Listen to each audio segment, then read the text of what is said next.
Senior McCain campaign advisor NICOLLE WALLACE. She's joining us now from Nashville, where they're getting ready for the debate tonight. Are your internal polls, NICOLLE, as gloomy for McCain as our national polls and polls in these battleground states appear to be right now?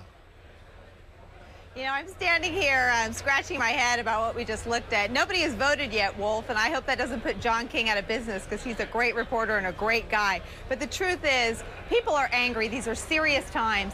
And what is on the election in November is change. And both of these men promised change, but only one of them has a record of fixing big things, of standing up to entrenched interests. The next president is going to inherit a national crisis. This isn't an economic downturn. There are serious, looming, and grave threats to the foundations of our economy. And John McCain is the only person who 2 years ago sounded the alarm about Fannie and Freddie, which a lot of people diagnosed to be the center of the storm there. Right. And John McCain is the only one who stood up to people in his own party and the entrenched interests in Washington. And that's what it's going to take. Major structural reforms of the corrupt and broken institutions in Washington and Wall Street. The president, your former boss when you worked at the White House, President Bush, he painted a hopeful picture, shall we say, earlier today. He said, yes, there are some rough times right now, but he also said this. I'm going to play this clip, and I want you to react. Listen to this. We also know that we're the most dynamic economy in the world. We're a productive country. We're an entrepreneurial country. The small business sector is strong. All right, Senator McCain, basically, is he on the same page with President Bush in that bottom line assessment?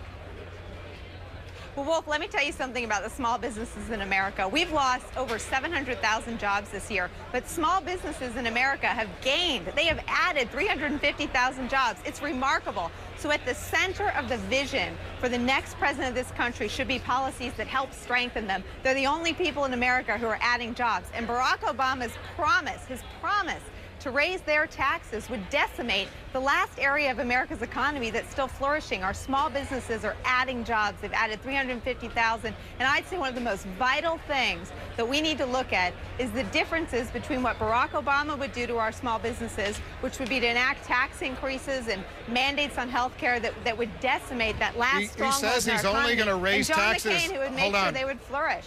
He says he's only going to raise taxes on families making more than $250,000 a year. Most small businesses, they don't make a profit of more than $250,000 a year, do they?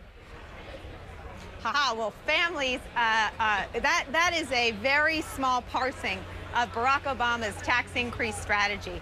Barack Obama would tax about 50% of the small business income in America. And again, it isn't a matter of what kind of tax increase small businesses can stomach. Small businesses in America shouldn't have to take on any burdens to growth. They're really that only bright spot in America's very, very troubling and difficult economic forecast. Right. So I would say, you know, zero tolerance policy for any of Barack Obama's tax increases on America's small businesses. Senator McCain a few months ago said he was not going to get down and have a negative campaign, yet in the last few days we've heard some very negative comments coming from him and from Governor Palin. Why the change?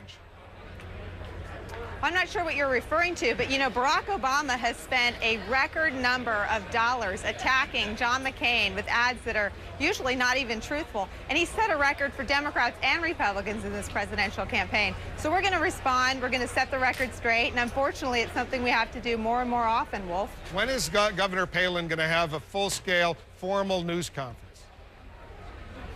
When is she going to do what? Have a news conference. Have a news conference. Yes. You know, her priority is talking to the American people and talking to the voters, and she spent more minutes being interviewed by journalists than Barack Obama has this month. So she's certainly, you know, her life is an open book. She threw open the doors to her home, to her high school. She invites reporters out with her on the trail. And I hope it wouldn't be, Wolf, that you guys are insulted that CNN hasn't had one yet. Well, we'd love to have an interview with Governor Palin, but we'd also love to see her at a news conference answering reporters' questions. Well, she's very eager to answer questions. She does interviews almost every day on the campaign trail, and she's given them straight talk. She's telling them exactly what Obama has said and pointing out where it's different from what he's done, and that's really her top priority. But she does interviews every day out there. Well, we'd love to have her here in the Situation Room. If she'd like to join us, we'd be thrilled to interview her.